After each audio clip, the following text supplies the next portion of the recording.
নমস্কার নমস্কার নমস্কার নমস্কার নমস্কার নমস্কার নমস্কার নমস্কার আপনাদের সবাইকে সবাইকে নমস্কার, সবাইকে অজস্র শুভকামনা জানাচ্ছি, সবাইকে স্বাগত জানাচ্ছি আজকের এই শরণাগত অনুষ্ঠানে এবং সবাইকে শুভ সকাল জানাচ্ছি। শুভ সকাল। বেনি মাধবশীলের পঞ্জিকা অনুযায়ী আজকের দিনটার কথা বলি। আজকে 31শে জ্যৈষ্ঠ 1431, ইংরেজির 14ই জুন 2024, শুক্রবার, অষ্টমী। সূর্যোদয়ের সময় ভোর 4:55, সূর্যাস্তের সময় সন্ধে 6:20। নক্ষত্র পূর্ব ফল্গুনী। আজকে জন্মে সিংহ রাশি, ক্ষত্রিয় বর্ণ, নরগণ। দিনের বেলা 11:55 গতে কন্যা রাশি, বৈশ্য বর্ণ, মতান্তরে শূদ্র বর্ণ। আমাদের হোয়াটসঅ্যাপে চিঠি পাঠাবার নাম্বার 9831922927। চিঠির গোড়ায় অতি অবশ্যই SG লিখতে হবে। এবারে বলি আজকের অনুষ্ঠান সম্পর্কে। আজকের অনুষ্ঠানে প্রথমে তো পুরাণ চিরন্তন। পুরাণ চিরন্তনে আমরা সমুদ্র মন্থনের গল্প বলছিলাম। সমুদ্র মন্থনের গল্প প্রায় শেষ করে এনেছি, তো সেই গল্প শেষ হোক, তারপরে আমরা আজকেই হয়তো আর একটা গল্প ধরে ফেলতে পারবো। দেখা যাক সেটা কি গল্প হয়। আপাতত সমুদ্র মন্থনের গল্প শেষ করবার পালা।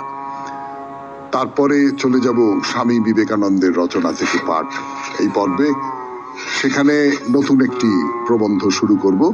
সেই প্রবন্ধের নাম হচ্ছে শিষ্যের সাধনা। শিষ্যের সাধনা। তারপর কথামৃত, অতঃপর আপনাদের চিঠিপত্রের উত্তর এবং শেষে বাইরে দূরে। 92.7 বিগ FM এ শুনছেন শরণাগত। আমি আছি আপনাদের সঙ্গে, আপনাদের সৌমিত্র বসু। আপনাদের ঘুম ভাঙানিয়া ফিরে আসছি গানের পর 92.7 বিগ FM এ পুরাণ চিরন্তন নিয়ে। পুরাণ চিরন্তন। পুরাণ চিরন্তনে সমুদ্র মন্থন হয়ে গেছে, অমৃত উঠে গেছে, বিষ উঠে গেছে। সেই বিষ মহাদেব কণ্ঠে ধারণ করে নীলকণ্ঠ হয়েছেন। তো অমৃতটা একটা জায়গায় পড়েছিল, সকলে এই সমস্ত বিষে আচ্ছন্ন হয়ে গেছে, এই সব নানান রকমের কাণ্ডমাণ্ড হচ্ছে, তখন আর অমৃতর কথা কারোর খেয়াল নেই। হঠাৎ ওই অসুরেরা সকলে, মানে একজন অমৃতর পাত্রটা নিয়ে দৌড়, তার পেছন পেছন অসুরেরাও সব করতে করতে করতে করতে করতে করতে চলে গেছে অমৃতের পাত্র নিয়ে। ব্যাস, অমৃতের পাত্র তাদের কাছে চলে গেছে। সেই গল্প তো বলেছি আপনাদের। তারপর অমৃতর পাত্রটি মাঝখানে বসিয়ে রেখে বেশ, আজকালকার দিন হলে ডিজে চালিয়ে, তখনকার দিনে তো ডিজে ছিল না, খুব হই হল্লা, নাচ গান ইত্যাদি ইত্যাদি হচ্ছে। এর মধ্যে বিষ্ণু সেই অমৃতের পাত্রটি নেবার জন্য খুব মোহিনী বেশে এসে, তা অসুরেরাও বলছে নাচো নাচো নাচো নাচো, এবং সেই মোহিনী কোনো এক ফাঁকে অমৃতের পাত্র নিয়ে ব্যাস পার। তো অসুরেরা টের পেয়ে, কোথায় গেল কোথায় গেল অমৃত, কোথায় গেল অমৃত, কোথায় গেল, কে নিল, কোথা থেকে নিল, কে আর নেবে, কোথা থেকে নেবে? নিশ্চয়ই দেবতাদেরই কোনো একটা কারসাজি। ওই মোহিনী বেশে, সুন্দরী নারীর বেশে এসে অমৃত নিয়ে পালিয়ে গেছে। সব সময়ই একটা কোন শক্তি, পুরুষ শক্তি, সেই পুরুষ শক্তিকে মেয়েরা ভুলিয়ে ভালিয়ে বশ করে নিজেদের কার্য উদ্ধার করে, এই রকমের একটা গল্প কথা পুরাণে, আমাদের যে প্রাচীন কাহিনীগুলো বা আধুনিক কালের অনেক কাহিনীতেও এই সমস্ত কথাগুলো বলা থাকে, যে এই গল্পটা খুব একটা চালু গল্প আর কি, যে কোনো এক নারী ভুলিয়ে ভালিয়ে কোনো একজন পুরুষের শক্তি হরণ করছে। ভেবে দেখুন যে এরকম প্রচুর পরিমাণে কাহিনী রয়েছে আমাদের। তো সেই রকম যখন অমৃতের পাত্রটা হাতছাড়া হয়ে গেছে, তখন তো অসুরেরা একেবারে বিপাকে পড়ে গেছে। তারা ভয়ঙ্কর পরস্পরকে দোষারোপ করতে লাগলো, না না না, এইভাবে আমরা সবাই মিলে একসঙ্গে নেশায় বুঁদ হয়ে গেলাম, এইটা একেবারেই উচিত হয়নি, ইত্যাদি ইত্যাদি বলে খুব দোষারোপ প্রসারোপ হচ্ছে। ওদিকে বিষ্ণু তো সুন্দরী নারীর বেশে অমৃত নিয়ে পালিয়ে এসে দেবতাদের বললেন, এই নাও তোমাদের অমৃতের ভাণ্ড, শোনো আর দেরি করো না, এক্ষুনি সবাই একেবারে স্নান টান করে শুদ্ধ হয়ে বসে যাও, আমি নিজে তোমাদের সবাইকে অমৃত পরিবেশন করব। দেরি করা যাবে না, একদম দেরি করা যাবে না, অসুরেরা যে কোনো সময় হামলা করতে পারে। নাও নাও নাও, তৈরি হয়ে নাও, তৈরি হয়ে নাও। আর তো দেরি করা যায় না, তাছাড়া সত্যি সত্যি অসুরেরা এসে পড়লে আবার তাই নিয়ে একটা যুদ্ধ হবে, আবার তাই নিয়ে একটা ঝামেলা হবে, সে একটা বিচ্ছিরি ব্যাপার হবে। কাজী সবাই মিলে একবারে সার দিয়ে দেবতারা বসে গেছেন। তো বিষ্ণু মোহিনী বেশেই সবাইকে একটু একটু করে অমৃত দিচ্ছেন। পান করলেই আর কোনো চিন্তা নেই, অমরত্ব একেবারে হাতের মুঠোর মধ্যে। এর মধ্যে একজন অসুর চলে এসেছে এখানে, আগে আগে চলে এসেছে দেবতাদের মধ্যে। সেও দেবতাদের সঙ্গে একসঙ্গে সার বেঁধে বসে পড়েছে। এখন সে তো দল বেঁধে আসতে পারেনি, ফলে সে গিয়ে খুব হুজ্জুত ঝামেলা করবে, দাও অমৃত বলে, সেই সমস্ত কিছু করা যাবে না। সে ওই দেবতাদের লাইনে টুপ করে বসে পড়েছে। আর দেবতা যদি ধরুন 33 কোটি হয়, সত্যি সত্যি 33 কোটি দেবতা কিনা সে ব্যাপারে যথেষ্ট সন্দেহ আছে। হয়তো 33টাই 33 কোটি হয়ে গেছে, এইরকমটাই পণ্ডিতেরা বলেন বলে শুনেছি। তো যদি 33 কোটি লোক বসে রয়েছে একসঙ্গে, তার মধ্যে একটা অসুর যদি ভেজাল হিসেবে ঢুকে পড়ে, তাহলে কে আর টের পাবে বলুন। ফলে সেও বসে পড়েছে।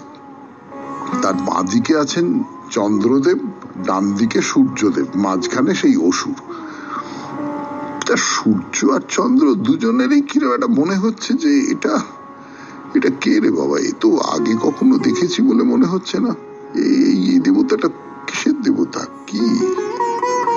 তো ততক্ষণে ওই বিষ্ণু তিনি সবাইকার সঙ্গে তাকেও অমৃত দিয়েছেন। দিতে না দিতেই টুক করে সে মুখে ভরে দিয়েছে। আর হাঁ করতেই চন্দ্র সূর্য দুজনেই বুঝে গেছেন এটা অসুর, এ তো অসুর, অসুর অমৃত খেয়ে ফেললো, ও এবার অমর হয়ে যাবে। বিষ্ণুদেব, বিষ্ণুদেব আপনি কিছু একটা করুন। সঙ্গে সঙ্গে বিষ্ণু তার সুদর্শন চক্র দিয়ে সেই অসুরের গলা কেটে ফেললেন। সে অসুরের নাম হচ্ছে রাহু। অমৃত ততক্ষণে রাহুর গলা বেয়ে খানিকটা নিচেও চলে গেছে, ফলে তার পুরো শরীরটাই অমরত্ব লাভ করেছে। তো গলা কাটা অবস্থাতেই মাথা একদিকে আর মাথা ছাড়া শরীর অন্যদিকে উড়ে চলে গেল। সেই কাটা মাথাটা পরিচিত হলো রাহু নামে, আর মাথা কাটা শরীরটা হলো কেতু। চন্দ্র সূর্যের উপর তাদের খুব রাগ। আকাশে ঘুরে ঘুরে বেড়ায়, আর ফাঁক পেলেই চন্দ্র সূর্যকে গিলে খাবার চেষ্টা করে। তার তো গলার নিচে ফাঁক, সেখান দিয়ে আবার টুক করে বেরিয়ে আসে তারা। এইভাবেই নাকি সূর্যগ্রহণ আর চন্দ্রগ্রহণ হয়, আর তাদের গ্রহণ থেকে বেরিয়ে আসাও হয়। তাহলে যে কোনো বিজ্ঞানের ব্যাপারকে পুরাণবিদরা এইরকম একটা চোখে দেখতেন। এর অনেক গল্প আছে, সে গল্প বলবার সময় আর নেই। বস্তুত এই অমৃত মন্থন নিয়েও আরো নানান গল্প রয়েছে। দেখা যাক, যদি পরে কখনো মনে হয় সুযোগ পাই তাহলে সেই সব গল্প শোনাবো। 92.7 বিগ এফএম-এ শরণাগত অনুষ্ঠানে শুনলেন অমৃত মন্থনের কথা। এরপর গানের পর নতুন একটা গল্পে প্রবেশ করব আমরা। ফিরে আসছি আমি, আপনাদের সৌমিত্র বসু। এলাম একটা অন্য গল্প নিয়ে, মহাভারতের গল্প। পাণ্ডব কৌরবদের দ্রোণাচার্য ধনুর্বিদ্যা শেখাতেন, তো সেই রকমের সেই ধনুর্বিদ্যা শেখানোর বিষয় নিয়ে গল্প। এখন আপনারা সকলেই জানেন, আপনারা যারা এই শরণাগত অনুষ্ঠান শুনছেন বা শুনছেন না, আমরা সবাই জানি, বিশেষ করে যারা মাস্টার মশাই, তারা তো সকলে খুব ভালো করে জানেন, হাড়ে হাড়ে জানেন। আমিও যেহেতু মাস্টার মশাই গিরি করেছি দীর্ঘদিন ধরে, আমিও জানি যে ছাত্রদের সঙ্গে শুধু যদি আমি জ্ঞানের কথা বলে যাচ্ছি, শেখাচ্ছি শেখাচ্ছি শেখাচ্ছি শেখাচ্ছি, কিছুদিন বাদে ছাত্রটি ও আর ভালো লাগে না এরম করবে। ফলে তাদের নানান রকমের সমস্ত কৌশল করে, নানান রকমের যাকে বলে আগ্রহ জাগিয়ে তোলবার জন্য নানান এটা ওটা খেলা এইসব সব তৈরি করতে হয়, আর কি করতে পারলে ভালো। এরাও পাণ্ডব এবং কৌরব যারা দ্রোণাচার্যের কাছে শিখছে, তারাও তীর ছুটছে, লাগছে না, এরকম করে তীরটা ছড়ো তাহলে লাগবে, এ আর কতদিন ভাল লাগে। সেই জন্য দ্রোণাচার্য ঠিক করলেন যেটা চড়ুই ভাতির মতন হবে, মানে বনের মধ্যে ঘুরে বেড়ানো হবে, জঙ্গলে পশু পাখি শিকার করা হবে, তাতে করে ধনুর্বিদ্যার পরীক্ষাটাও হবে। খুব মজা, সবাই মিলে অনেক দৌড় ঝাঁপ ইত্যাদি ইত্যাদি হয়েছে সারাদিন ধরে। সারাদিন পরে সবাই খুব ক্লান্ত, গাছের ছায়ায় বসে একটু জিরিয়ে নেওয়া হচ্ছে। এমন সময় কি হলো? 92.7 বিগ এফএম এ শরণাগত অনুষ্ঠানে এই পর্যন্তই। আজ থাক পুরাণ চিরন্তন। আবার পরের দিন গল্পের বাকি খানিকটা অংশ শোনানো যাবে। আপাতত গানের পর স্বামী বিবেকানন্দের রচনা থেকে পাঠ। ফিরে আসছি আমি মিত্র বসু 92.7 বিগ এফএম এ শরণাগত অনুষ্ঠানে। স্বামী বিবেকানন্দের রচনা থেকে পাঠ। রচনার নাম শিষ্যের সাধনা। আমার বক্তব্য বিষয় শিষ্যত্ব। জানি না আমার বক্তব্য আপনারা কিভাবে গ্রহণ করিবেন। আপনাদের পক্ষে এই ভাব গ্রহণ করা কিছু কঠিন হইবে। আমাদের দেশের গুরু শিষ্যের আদর্শ ও এদেশের গুরু শিষ্যের আদর্শের মধ্যে অনেক প্রভেদ। ভারতবর্ষের এক প্রাচীন প্রবাদ বাক্য আমার মনে পড়িতেছে, গুরু মিলে লাখ লাখ, চেলা নাহি মিলে এক। এই প্রবাদ বাক্যটি সত্য বলিয়াই মনে হয়। আধ্যাত্মিকতা লাভের পথে শিষ্যের মনোভাবই বিশেষ গুরুত্বপূর্ণ। যথার্থ মনোভাব থাকিলে জ্ঞান লাভ সহজেই ঘটিয়া থাকে। সত্য লাভ করিতে হইলে শিষ্যের কি কি গুণ থাকা প্রয়োজন? জ্ঞানী মহাপুরুষগণ বলেন, এক নিমেষেই সত্য লাভ করা যায়। ইহা তো শুধু জানার ব্যাপার। স্বপ্ন ভাঙিয়া যায়, ভাঙিতে কতক্ষণ লাগে? এক মুহূর্তেই স্বপ্ন শেষ হইয়া যায়। ভ্রান্তি দূর হইতে কতক্ষণ লাগে? চক্ষের পলক মাত্র। যখন সত্যকে জানিতে পারি তখন কেবল মিথ্যা জ্ঞান তিরোহিত হয়, আর কিছুই হয় না। রজ্জুকে সর্প ভাবিয়াছিলাম, এখন দেখিতেছি ইহা রজ্জু। সমস্ত ঘটনাটি আধ সেকেন্ডের ব্যাপার মাত্র। তুমি সেই, তুমি সত্য স্বরূপ, ইহা জানিতে কতক্ষণ লাগে? যদি আমরা ব্রহ্মই এবং সর্বদাই ব্রহ্মস্বরূপ, তবে ইহা না জানাই সর্বাপেক্ষা আশ্চর্য। ইহা জানিতে পারাই তো স্বাভাবিক। আমরা বরাবর কি ছিলাম, বর্তমানেই বা আমাদের স্বরূপ কি, তাহা জানিতে নিশ্চয় যুগ যুগান্ত লাগিবে না। তবু এই স্বতঃসিদ্ধ সত্যটি উপলব্ধি করা কঠিন বলিয়া মনে হয়। ইহার অতি ক্ষীণ আভাস লাভ করিতেই যুগ যুগান্ত কাটিয়া যায়। ঈশ্বরই জীবন, ঈশ্বরই সত্য, এ বিষয়ে আমরা গ্রন্থ লিখিয়া থাকি। আমাদের অন্তরের অন্তরে আমরা ইহা অনুভব করি যে ঈশ্বর ব্যতীত আর সবই মিথ্যা। আজ এ কথা অনুভব করি, কাল এ ভাব থাকিবে না। তবু সারা জীবন আমাদের অধিকাংশই পূর্বে যেমন ছিলাম সেই রূপই থাকিয়া যাই। আমরা অসত্যকে আঁকড়াইয়া থাকি এবং সত্যের প্রতি বিমুখ হই। আমরা সত্য লাভ করিতে চাই না। আমরা চাই না যে কেহ আমাদের স্বপ্ন ভাঙিয়া দেয়। তবেই দেখিতেছ, কেহ গুরুর প্রয়োজন বোধ করে না। শিখিতে চায় কে? কিন্তু যদি কেহ মায়ার বন্ধন ছিন্ন করিয়া সত্য উপলব্ধি করিতে চায়, যদি কেহ গুরুর নিকট সত্য লাভ করিতে চায়, তাহাকে খাঁটি শিষ্য হইতেই হইবে। শিষ্য হওয়া সহজ নয়। তাহার জন্য অনেক প্রস্তুতি প্রয়োজন, অনেক নিয়ম পালন করিতে হয়।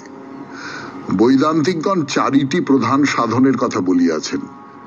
প্রথম সাধন এই, যে শিষ্য সত্য জানিতে চায় তাহাকে ইহ পরজীবনে সমস্ত লাভের আকাঙ্ক্ষা ত্যাগ করিতে হইবে। শুনলেন স্বামী বিবেকানন্দের রচনা থেকে পাঠ 92.7 বিগ এফএম এ শরণাগত অনুষ্ঠানে। এবারে গানের পর কথামৃত। কথামৃত থেকে পাঠ 92.7 বিগ এফএম এ শরণাগত অনুষ্ঠানে। ঠাকুরের কথা, নানান বিষয় নিয়ে কথা। ঠাকুর বলছেন, যেমন বিশ্রাম করছেন, একজন ভক্ত খাটের উত্তর দিকে বসে তার পদসেবা করছেন। ঠাকুর ভক্তটিকে আস্তে আস্তে বলছেন যে, যিনি নিরাকার তিনি সাকার, সাকার রূপও মানতে হয়। কালী রূপ চিন্তা করতে করতে সাধক কালী রূপেই দর্শন পায়, তারপর দেখতে পায় যে সেই রূপ অখণ্ডে লীন হয়ে গেল। যিনি অখণ্ড সচ্চিদানন্দ তিনিই কালী। এ দুয়ের মধ্যে কোনো ভেদ বিভাজন কিছু নেই। এই নিয়ে এর আগে কথামৃতে অনেকবার নানান রকম করে কথা বলা হয়েছে। এই সাকার নিরাকারের যে তর্কটা, এই তর্কটার একটা কারণ ঠাকুর যে সময় বিরাজ করছেন এই পৃথিবীতে, দক্ষিণেশ্বরে, সেই সময়টা কিন্তু ধর্মের একটা খুব দোলাচলের সময়, নানান কারণে, নানান সামাজিক কারণ। বিদেশিরা এসেছে, তারা ধর্মান্তরিত করছে, তার ফলে হিন্দু ধর্মের যে প্রথাগত ধারাটা সেটা বিপন্ন ধর্মকে নতুন করে খানিকটা সাজিয়ে নেবার, নতুন করে ভাবনা চিন্তা তাৎপর্য তৈরি করবার দরকার হয়ে পড়েছে। এরকম সময় ব্রাহ্ম ধর্ম এলো এবং সেই ব্রাহ্ম ধর্ম বলল যে ঈশ্বর নিরাকার। ঈশ্বর, এই বিরাট যে ঈশ্বর, তাকে আমি একটা আকার দিয়ে ধরবো কেমন করে? সে কি সম্ভব কখনো? না, ঈশ্বর নিরাকার। নিরাকার ঈশ্বরের ভজনা করা, নিরাকার ঈশ্বরে বিশ্বাস করা এবং তাকে নিয়ে সাধনা করা, তাকে চিন্তা করা, এইটা ভাবা হলো। এর বিপরীত প্রান্তে ঠাকুর বলছেন, বা অন্য অনেকে তো বিশ্বাস করেন যে মূর্তি, এখন সেই মূর্তি পুজোকে ব্রাহ্মরা অনেকে পুতুল পুজো এই সমস্ত নানান রকম বলতেন। এই যে বিরোধটা, এই বিরোধের মধ্যে একটা সমন্বয় করছেন ঠাকুর, যেটা ইতিহাসের দিক থেকে খুব গুরুত্বপূর্ণ বলে আমার নিজের মনে হয়। যে হ্যাঁ, সাকারও আছে, নিরাকারও আছে। তুমি নিরাকার ভাবেও সাধনা করতে পারো, সাকার ভাবেও সাধনা করতে পারো। তবে যেটা হয় সেটা হচ্ছে, একটা আকার ধরে তুমি যদি তাতে মগ্ন হয়ে যেতে পারো তাহলে তোমার সুবিধে হয়। নিরাকার কোনো কিছুকে তো আমরা ভাবতে পারি না। না, নিরাকার একটা কিছু আপনি ভাবুন, মানে তার কোনো আকার নেই, তার কোনো চেহারা নেই, তার কোনো অবয়ব নেই, এরকম কোনো কিছুকে ভাবা কিন্তু খুব দুষ্কর। আমি তো পারি না, কিছুতেই পারি না। আপনি যদি জ্যোতিপুঞ্জ ভাবেন কিছু, সেই জ্যোতিপুঞ্জেরও তো একটা আকার আছে, তার একটা রং আছে, তার একটা আকার আছে, তার একটা অবয়ব আছে, এই সব কিছু আছে। একদম নিরাকার কোনো কিছু ভাবা যায় না। তো আমি যদি খুব সাকার একটা কিছু ভাবতে ভাবতে ভাবতে ভাবতে যাই এবং মনে মনে সেইটা উপলব্ধি করি যে এই যে সাকার যা কিছুকে আমি ভাবছি সেটা কিন্তু আসলে ওই নিরাকারের, ওই যে বিরাট যে নিরাকার একটা কিছু যেটাকে আমি কল্পনায় আনতে পারছি না, তারই ভেতর ঢুকে যাবে। এইরকম করে যদি আমি ভাবতে পারি তাহলে হয়তো ভালো হয়। ঠাকুর সেই কথাগুলোই বলছেন। তো যাই হোক, ঠাকুরের আর একটা ব্যাপার খুব ছিল, মানে উনি যে উপদেশগুলো দিচ্ছেন কথামৃতের মধ্যে তো লেখা রয়েছে, সেই উপদেশগুলো খুব সহজ, এমনি কথা বলার মতন করে, আটপৌরে ধরনে। ঠাকুরের কিন্তু এই জ্ঞান দেওয়ার ব্যাপারে এক ধরনের একটা বিরাগ ছিল, মানে যারা শাস্ত্রের কথা জ্ঞান দিয়ে বলে, বক্তৃতা দিয়ে বলে, ঠাকুরের ভাষায় লেকচার দিয়ে বলে, তাদের ব্যাপারে ঠাকুরের একটা আপত্তি ছিল। এই নিয়ে একটু কথা বলবো 92.7 বিগ এফএম এ শরণাগত অনুষ্ঠানে। তার আগে গান শুনে নেব। কথায় 92.7 বিগ এফএম এ শরণাগত অনুষ্ঠানে শুনছেন কথামৃত থেকে পাঠ। ঠাকুর বসে আছেন, একটু দূরে মহিমাচরণ রয়েছেন, সেখানে বসে ওই আর সব নিয়ে জোরে জোরে শাস্ত্রালাপ হচ্ছে আর কি। ঠাকুর দূর থেকে শুনতে পাচ্ছেন এবং শুনে তার যে খুব পছন্দ হচ্ছে এমনটা নয়। তিনি মাস্টারমশাইকে বলছেন যে ওই ঝাড়ছে, রজগুণ রজগুণ রজগুণ রজগুণ একটু পাণ্ডিত্য দেখাতে লেকচার দিতে পছন্দ করে, সত্যগুণে অন্তর্মুখ হয় আর গোপন।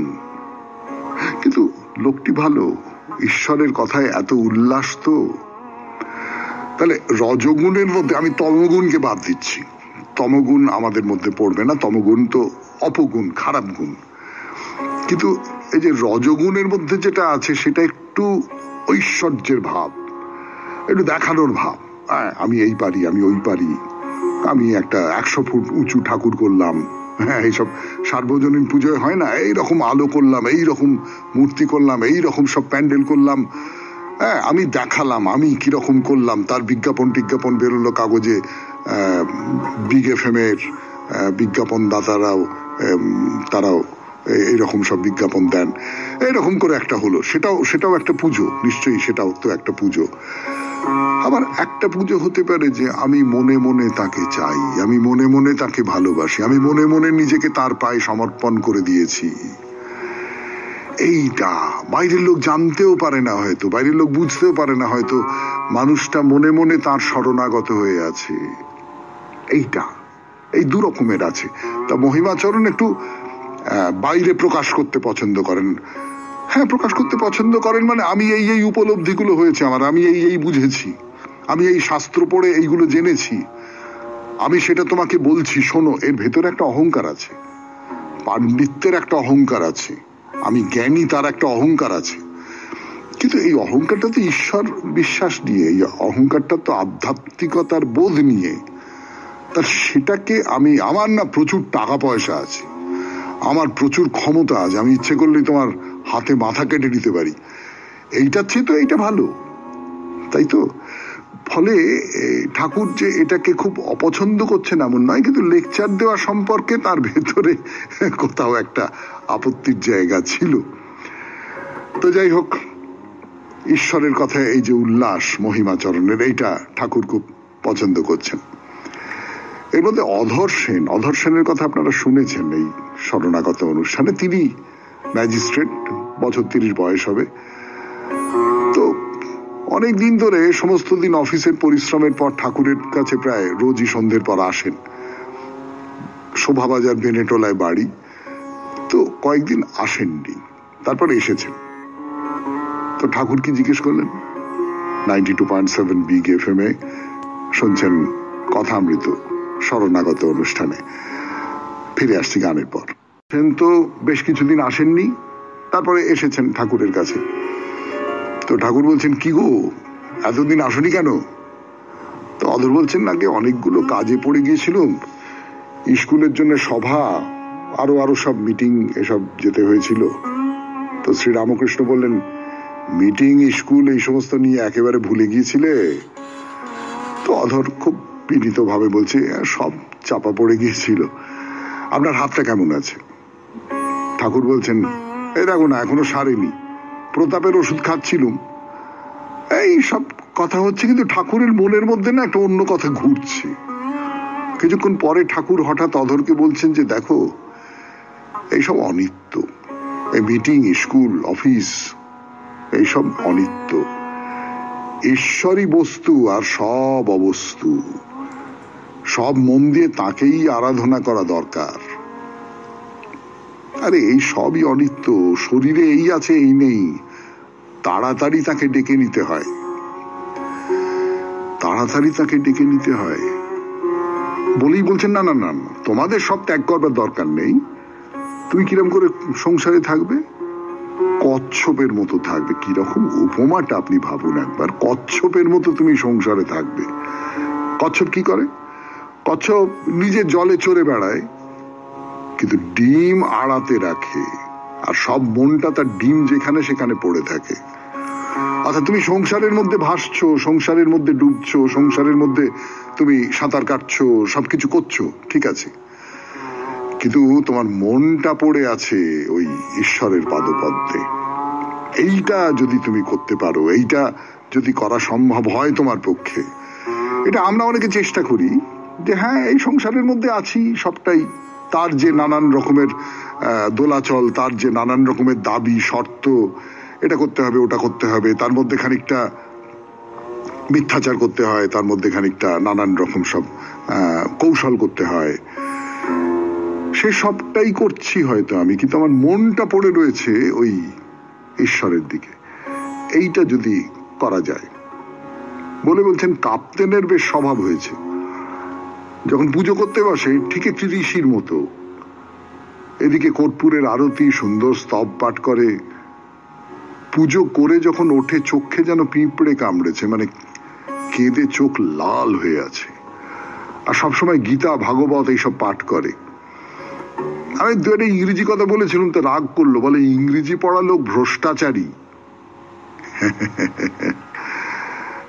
92.7 বিগ FM এ শরণাগত অনুষ্ঠানে শুনলেন কথামৃত থেকে পাঠ। এরপর গান, গানের পর আপনাদের চিঠিপত্র। চিঠি পড়বার জন্য সেটি একেবারে খুব স্পষ্টতই সমালোচনার চিঠি, কিন্তু যিনি সমালোচনা করেছেন তিনি তার নাম প্রকাশ করতে চাননি। লিখেছেন নাম প্রকাশে অনিচ্ছুক। অনেকগুলো ব্যাপার নিয়ে তিনি তার আপত্তি জানিয়েছেন। সেই আপত্তিগুলো লেখা রয়েছে যে চিঠিতে, সেই চিঠি আপনাদের পড়ে শোনাচ্ছি 92.7 বিগ FM এ শরণাগত অনুষ্ঠানে। শরণাগত কি ভারসাম্যহীনতায় ভুগছে? হালের 30/5/2024 পথে যেতে যেতে বিষয়ভিত্তিক প্রচারিত অনুষ্ঠান দিয়েই শুরু করা যাক। বিষয়ভিত্তিক হলেই মহিলা লেখিকাকে দিয়ে শুরু করতে হবে এমন একটা অলিখিত নিয়ম বহুদিন ধরে প্রচলিত আছে। এবারও তার ব্যতিক্রম ঘটল না। শুধু তাই নয়, পুরো অনুষ্ঠানের বেশিরভাগটাই মহিলা লেখিকার লেখায় সমৃদ্ধ ছিল। অনুষ্ঠানটা শুনে মনে হচ্ছিল পুরুষ লেখকেরা লিখতে ভুলে গেছে। অনেকে আবার স্যার, কথক ঠাকুর ইত্যাদি বলে সুকৌশলে নিজের লেখাটি পাঠ করিয়ে নিচ্ছেন, এমনটাও দেখেছি। সব থেকে বড় ব্যাপার হলো একটা কীর্তন গান পরিবেশিত হলো, যার সময়সীমা কমপক্ষে 15 মিনিট। ওদিকে রেডিওর অপর প্রান্তে লেখক লেখিকারা তাদের চিঠি পড়ার অপেক্ষায় প্রহর গুনছেন। গানগুলো তখন বিরক্তিরই উদ্রেক করে, অন্তত আমার তো তাই মনে হয়। সমাধান সূত্র: বিষয়ভিত্তিক চিঠি পড়ার দিন একটা গান অন্তর একটা চিঠি পড়া হোক। একটা মহিলা চিঠি পড়ার পর একটা পুরুষ চিঠি পড়ার সাম্যতা আনা হোক। সেদিনের গান এমন ভাবে চয়ন করা হোক সেটা যেন সংক্ষিপ্ত সময়ের হয়। পদাবলী কীর্তনের মতো দীর্ঘ সময় ধরে চলা গানটি অন্য দিনের জন্য নির্ধারিত থাকুক। এ কথা বলার অপেক্ষা রাখে না যে আপনারাই বলছেন চিঠিপত্র হলো এই অনুষ্ঠানের সম্পদ, অথচ গুটি কতক চিঠি পড়ে হাত গুটিয়ে নিচ্ছেন।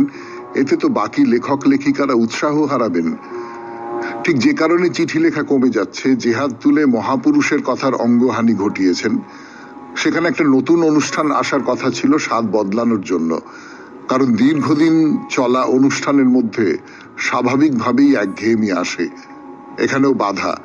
কে একজন ফোন করে বলল বা চিঠিতে লিখলো, সেই দুজনের কথা মেনে অঙ্গহানি করা মহাপুরুষের কথা চালিয়ে যেতে লাগলেন মহা আনন্দে, নতুন অনুষ্ঠানটিকে কফিনে পাঠিয়ে।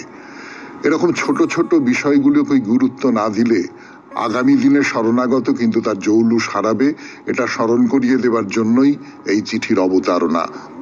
নাম প্রকাশে অনিচ্ছুক। আপনার চিঠি খুব গুরুত্বের সঙ্গে পড়লাম, এটা তো দেখতে পেলেন। আপনার চিঠি পড়ে মনে হচ্ছে আপনি পুরুষ, মানে সেটা ভুলও হতে পারে, কিন্তু সাধারণভাবে মনে হচ্ছে তাই। আমি 2-3টে কথা বলি আমার দিক থেকে, যেগুলো বলবার।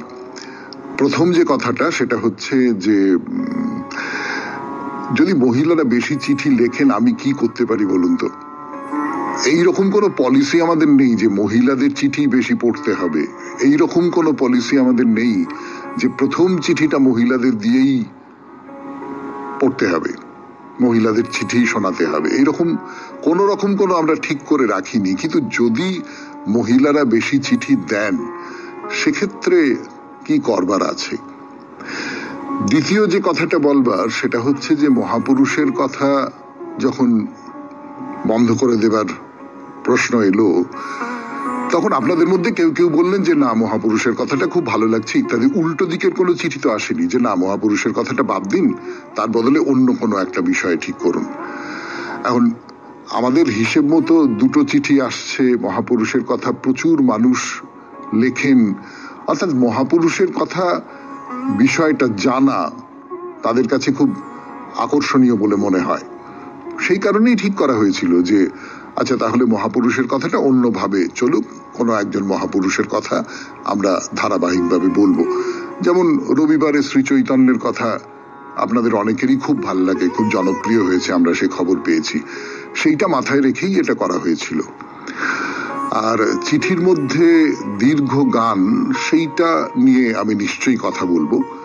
সেটার ব্যাপারে একটু আলোচনা করে দেখি কি করা যায়। শেষ যে কথাটা বলবার সেটা হচ্ছে রাগ করবেন না। আপনি পরামর্শ দিয়েছেন, সেই পরামর্শ আমরা অনুধাবন করেছি এবং আমরা আপনার পরামর্শটা মনে রেখেই আমাদের অনুষ্ঠান করবার চেষ্টা করব। এবারে বাইরে দূরে 92.7 বিগ FM এ শরণাগত অনুষ্ঠানে আমি আপনাদের সৌমিত্র বসু। একটু গান শুনে নি, গানের পর ফিরে আসছি। বাইরে দূরে 92.7 বিগ FM এ শরণাগত অনুষ্ঠান শুনছেন। পুরুষোত্তমপুর বলবো না সিঙ্গুর বলবো? গ্রামটার নাম পুরুষোত্তমপুর, কিন্তু আমরা সকলে সিঙ্গুর বলেই জানি। বিখ্যাত সিঙ্গুর তত বিখ্যাত নয় পুরুষোত্তমপুরকে গ্রাস করে নিয়েছে। তো এই যে সিঙ্গুরের ডাকাতকালী মন্দির, তার প্রতিমার সামনে দাঁড়িয়ে আছি আমরা। বেশ উঁচু এই প্রতিমা, প্রায় ধরুন 9 ফুটের উপরে হবে। তার দিকে তাকিয়ে থাকতে থাকতে এই কালী সম্পর্কে আরো সব কথা মনে পড়ে যাচ্ছে। এখন যা বলবো তাও আসলে লোকমুখে চালু হয়ে আছে যুগের পর যুগ ধরে। তার সত্য মিথ্যে বিচার করবার সাধ্য আমার নেই, আর বিচার করবার দরকারটাই বা কি? আমরা তো এখানে ইতিহাসের ক্লাস করতে বসিনি। যেসব কথা ঘুরে বেড়াচ্ছে আমার সামনে মন্দির নিয়ে, দেবীকে নিয়ে, সত্যের কোষ্ঠী পাথরে তার কতটা খাঁটি কতটা নয় তা খুঁজে বার করাটা আমাদের কাজ নয়। আমাদের কাজ খুব সোজা কথায় বলতে গেলে গল্প বলা আর গল্প শোনা, কি তাই তো? তাহলে আরো বলি এই ডাকাত কালীর কথা। এই যে কালী মন্দির বা কালী মূর্তি, এর ইতিহাস নিয়ে কথা বলতে গিয়ে আরো প্রাচীনকালে চলে যান কেউ কেউ। এই যে পুরুষোত্তমপুর, এই এলাকার পাশেই বয়ে যেত সরস্বতী নদী। তার ধারে ছিল গভীর জঙ্গল, সেখানে ছিল ডাকাতদের বাস। এখন মা কালী তো খুব বেশি করে ডাকাতদের দেবী। তারা এখানে মাটির ঘটে দেবীর পুজো করত, তারপর ডাকাতি করতে বেরোতো। তখন এখানে নরবলিও হতো। এখন এই যে জমিটা, এইটা ছিল আসলে বর্ধমানের রাজাদের। তারা জমিটা দান করে দিলেন এই অঞ্চলের গ্রামের মোড়লকে, মানে গ্রামের মানুষের যাতে কাজে লাগে। সেইখানে এই মন্দির প্রতিষ্ঠা করেন গ্রামের মানুষজন। তাদের সামনে ছিলেন মোড়ল, বলাই বাহুল্য। এই ডাকাত কালীবাড়ির আর একটা গল্প, প্রতিষ্ঠার গল্প। ফিরে আসছি গানের পর 92.7 বিগ FM এ।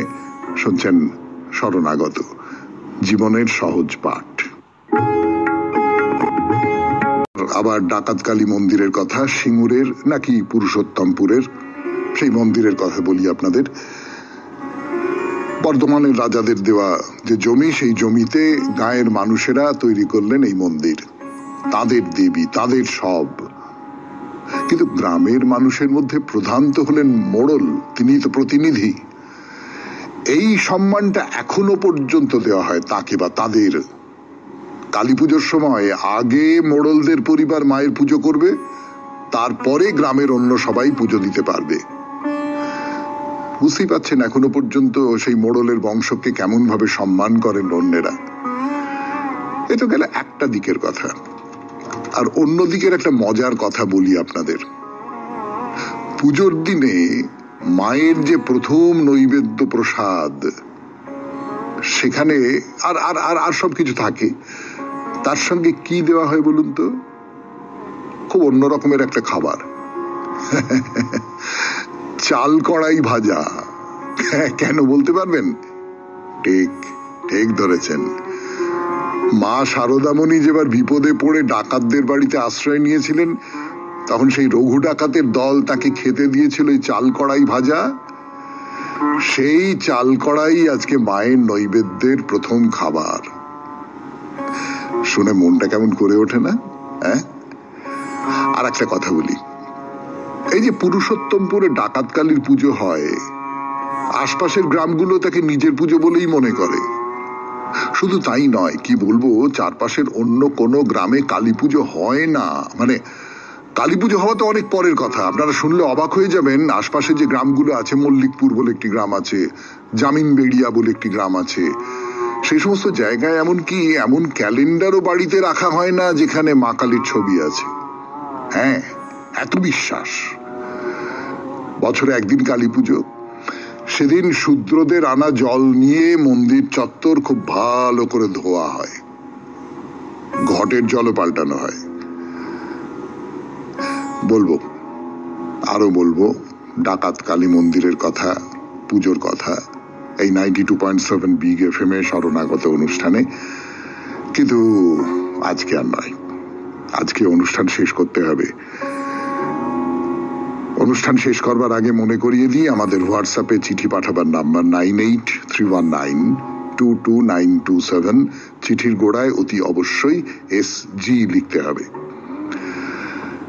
কবিতা দিয়ে শেষ, রবীন্দ্রনাথের কবিতা। আমাদের এই নদীর কূলে নাইকো স্নানের ঘাট, ধু ধু করে মাঠ, ভাঙা পাড়ির গায়ে শুধু শালিক লাখে লাখ খোপের মধ্যে থাকে। সকালবেলা অরুণ আলো পড়ে জলের পরে, নৌকো চলে দু একখানি অলস বায়ু ভরে। আঘাটাতে বসে রইলে বেলা যাচ্ছে বয়ে, দাও গো মোরে কয়ে, ভাঙন ধরা কুলে তোমার আর কিছু কি চাই? সে কহিল, ভাই নাই নাই, নাই গো আমার কিছুতে কাজ নাই। আমাদের নদীর কূলে ভাঙা পাড়ির তল, ধেনু খায় না জল।